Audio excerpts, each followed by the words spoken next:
So now we're going to hear from two of our board members, Lisa Connor and Yvonne Barrero. Is it Yvonne in the room? She might have stepped out. Nicole's on it. Nicole, sorry. So Lisa, you want to go first? Yeah.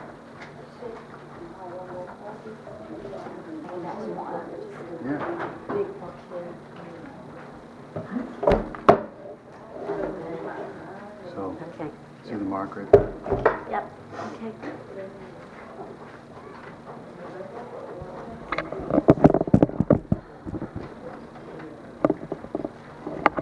Go ahead. Good evening, everybody. My name is Lisa Connor. I'm an executive board member here at SpedPac. This is my second year as an executive board member at SpedPac. However, I have been involved in special education issues for 10 years. It has been quite the journey for me. 10 years ago, my husband and I adopted two beautiful girls from Russia, brought them home, and upon becoming a new parent of two children, not one, I found out probably about a month or two after we brought our oldest daughter home that she had severe needs and some disabilities and complex needs. And that has, you know, as Carolyn mentioned about development over time, our kids change. That has changed very much so throughout, you know, her development. I want to just say it's been an interesting journey. It hasn't been all tears and struggles for me. A lot, you know, although there have been days when I've been, you know, how much more can I take? But I have personally met so many wonderful people that have just brought so much to my and my family's life through this process. And I just wanted to say this should be copyrighted, because when I started out 10 years ago, I didn't really have, this wasn't available. It's all on one sheet, both sides for you. And I think if you can follow this along, it will help you in so many ways. It's true that we're BostonSpedPac. We are here for you to support parents of, you know, children with special needs, but we're providing that information to you.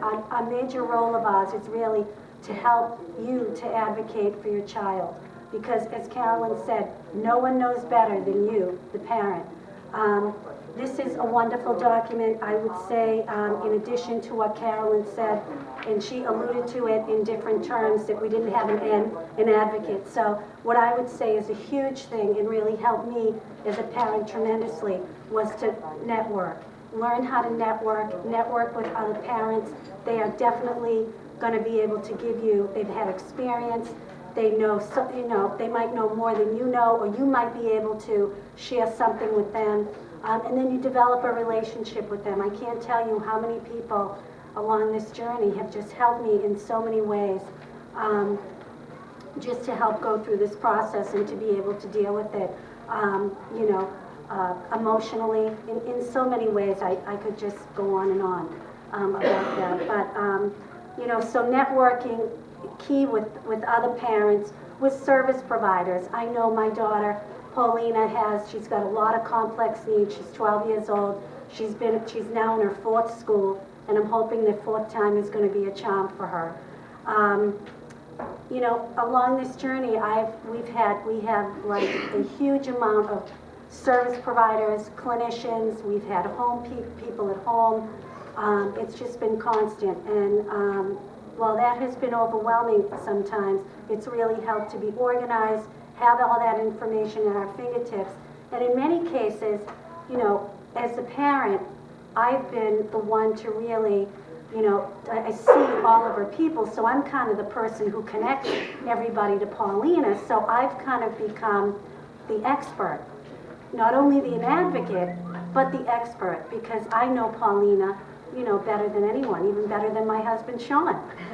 But you know, I've had so many of her providers just come to me and call me and say, you know, I've got a parent, blah, blah, blah, so-and-so, that's really, you know, having anxiety about this. Can you talk to them? And I've said, send them over, and I've been able to, many times they've been a Boston parent, many times they've been out of Boston. So I've been able to give them information to either send them to SpedPac. There's also tons of other resources.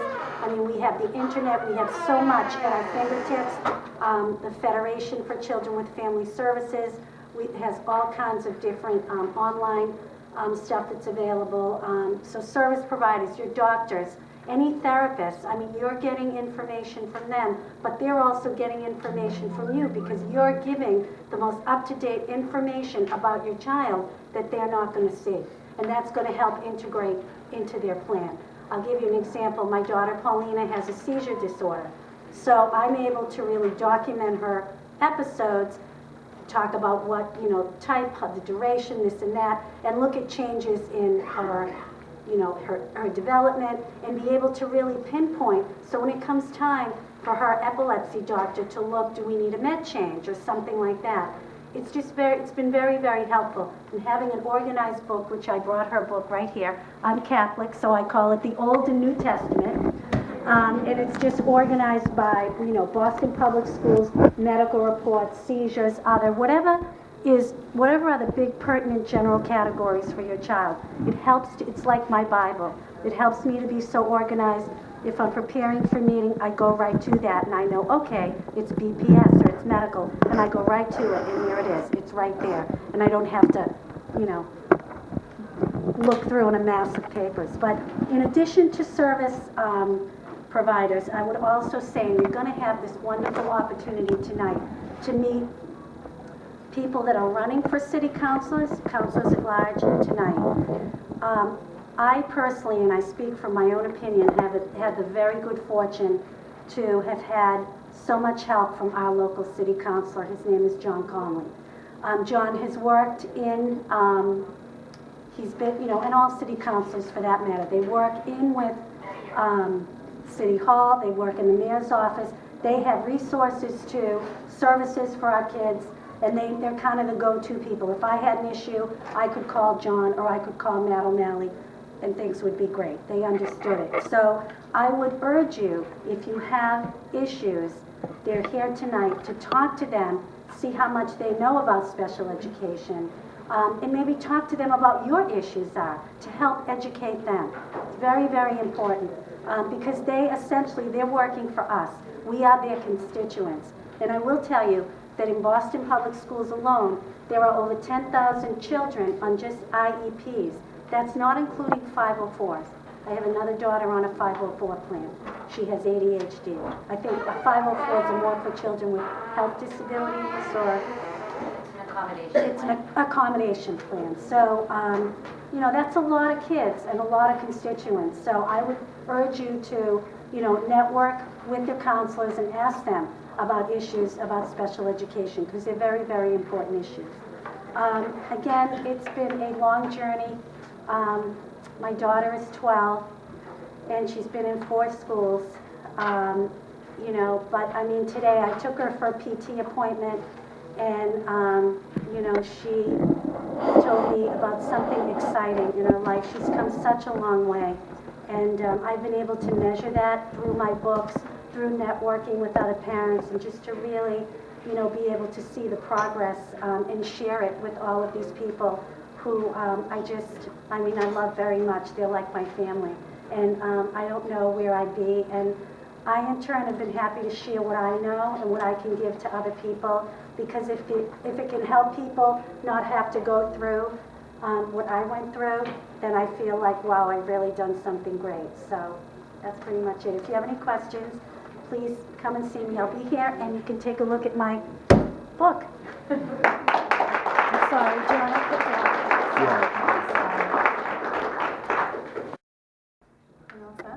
Start again. Hi everyone, Stand good right on. evening. Thank you. My name is Nicole Barros and I sit on the executive board for SpedPac. I have 3 children. My oldest is a son who'll be turning 18 in 2 months. He's graduated from high school, so that's fun, exciting, and costly. And then I have my youngest is my daughter, she's 4. And my middle child, Jaden, he is the one that he's 7 and he goes to the Jackson Man School. He has autism and sensory input disorder. I first got his diagnosis right before he turned 2. And at the time, I had no idea what autism meant, no clue. I was a vice president of a real estate company, traveling around, had no worries, and I remember the day I got his diagnosis. I just broke down and started crying because I was like, oh my God, how am I going to do this? I don't know anything. I feel lost. You know, you go to your diagnosis, you get a folder, and they say your child has autism. Here's your resources. Bye. See you later. This was 5 years ago. There wasn't that many children. I think back then it was like 1 in 150 children were diagnosed. Now I believe it's like 1 in 54, 52. So when I got James' diagnosis, they told me he could either get better, stay the same, or get worse. So I remember sitting in my car just crying and crying and crying, and then I was like, okay, I either have to take hold of this diagnosis or it's going to control our family, and I was determined for that not to happen. So what I did was they told me he needed 27 hours of therapy if he was even going to get better. So I started calling around. People said, no, we can give you 16. We have a 3-month waiting list, and I just wasn't getting anywhere. For anyone who is in those shoes, I just tell you to keep trying. I called everybody that I could possibly think of, and finally I got through to Beacon Services, and they were able to give me 21 and a half hours. My child, when he first got his diagnosis, he was very low functioning. He couldn't speak. He had no eye contact. Emotionally, he was detached from me. I had to figure out what he meant through his temper tantrums, him screaming. Thank God at work they knew I had a disabled child because I was constantly having bruises on him because it was that bad. I couldn't understand him, and he couldn't tell me how he was thinking. So we first set him up with ABA services. That's where he got his 21 and a half hours. And he also had a dance therapist. He had a speech therapist. I was just determined to give him everything that he could possibly do. And today, 5 years later, he's very high functioning. He can speak. He actually can read at a 2nd grade level, although I just found out even though he's reading at a 2nd grade level, he's not understanding really what he's reading. So I just mentioned that because be careful on, you know, how great your child's doing. You want to make sure he's also understanding, because he can read like 15-letter words, but if it doesn't mean anything to him, what's the point? So also, when, like I said before, I had no idea about anything about autism, and I became fully involved when Jaden had his therapy. At the time I was still working. I would go with the therapist to find out what they were teaching my child so that once the therapist left, I could continue that work on. Because as Carolyn stated, we're our children's biggest advocate. So we can't just rely on the therapist or the school because they're only with our child for so long. So we want to make sure we're doing the same thing. And I just encourage parents, if you are working with your child, make sure that everyone is on the same page and you're all working on the same thing at the same time. Because if not, it's going to confuse your child and you don't want to overwhelm your child. So like I said, I would go there for the meetings to see what they're doing so that I could carry that on. I was very much involved in his school. I went and asked Carolyn, said, we have a communication line. That is so important. If you don't have one, I encourage you to get one, because it's your teacher's way of knowing what your child is doing at home and your way of knowing what your child's doing at school. So if there's a problem, you can address it right then and there. So through my journey, I was very involved. I took a lot of classes. I joined different support groups, and it helped me so much because the doctors can only tell you so much, but unless they have a special needs child, they're not going to get it. They can give you all the textbook they want, but it's not going to mean anything, because you want someone who understands what you're saying, who understands your pain, who's been through it, and that can relate with you on that. So because I've learned so much, I want to give that back to the families. And today I sit on the SpedPac board because they've helped me a lot. 2 years ago I had a problem with my son's transportation. It was horrible, but Carolyn and her team helped me out, got the transportation straightened out. I had trouble with the school. They were telling me one thing and I knew something different, so again, filled out an issues form, and they helped me out. So I just want to give back to everything that I know to the family so that you don't have to endure my 5-year struggle. If I can make it easier for you, then that's what I would want to do. Today, in addition to being on the SpedPac board, a parent consultant for TIL, which is an excellent autism group, and they offer free services and different things for you. And I also teach classes on dealing with difficult behaviors, because like my son had, he still has them sometimes, but it's hard, and especially for you people that don't get the ABA. I don't know how it is now because he doesn't get that, but back then it was a huge backlog, and I had to fight for him to get everything. So the tools that I've learned, I like to pass that on to parents, whether it's like the color-coded chart that you see in school, the token system, the PEC schedule that has pictures, anything like that. And I also work with Boston Medical Center with their autism group. Last year I spoke at the Autism Consortium, just for parents as well. And I'm not gonna lie, it's hard. It is constantly hard. I would like to come up and say, you know, my son was low functioning today, he's high functioning, and it's great. No, I had struggles. I had a lot of struggles. But in all, my son has taught, I'm blessed to have a special needs child because he has taught me what it means to love unconditional, what it means to fight when I thought I didn't have anything else to fight in me. And he brings so much joy, and they just like they're literal thinkers. Like sometimes they don't think like us. And my son will say the funniest things. I actually wrote a book on all the funny things that he said. I remember back when he was 4, because he had trouble like expressing himself, and I was trying to get him to go to the bathroom, and he wouldn't go to the bathroom, and he said, "Mom, I think my pee-pee needs batteries because it's broken." And I was like, "Jaden, no, you can go." It's just, he brings so much joy, and like, you know, sometimes you have to go into their world to relate to them. I would say it's easier to go into their world than try to bring them into our world. But for anyone who is struggling, I feel your pain, and the SpedPac board was a tremendous help, and I know they can help you as well. If you have any questions, I'm also available as well.